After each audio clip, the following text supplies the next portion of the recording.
కాలువలో మేము బతున్నాం. పూలు కానీ చేపలు కానీ మా అమ్ముకునేది. మాకు ఏ దారి లేదు బతకనికి. అందుబాటులో ఉంటాడు. ఏ ఆపద వచ్చినా మాకు నవీన్ అన్న ఆదుకుంటాడు.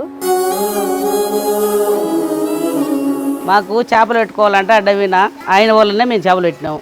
లేదు ఇట్లా మున్సిపాలిటీ వచ్చి తీసేయని అని నలుగురు పెడుతుంటే వాడు నలుగురు ఇట్లా మీరు ఒక్కదానే పెడుతుంటా, ఇవైతే పెట్టుకోపోమ్మా నేను ఉండపో అని చెప్తే ఎవరు తీసేస్తారు అమ్మ పెడుతుంది ఎవరు తీసేది నడువు అని చెప్పి అంటే పోయి పెట్టుకున్నాం. నా పేరు చిట్టమ్మ. సారీ మాత్రం నవీన్ అన్నకే ఓటేయాలని అనుకున్నాము. మేము పూలు అమ్ముతాం. 20 సంవత్సరాలు అయింది మేము ఇక్కడ వచ్చి పూలు చేపలు అమ్ముకుంటాం. ఏమన్నా కావాలన్నా కూడా రేపు చేస్తాడు నవీన్ అన్న.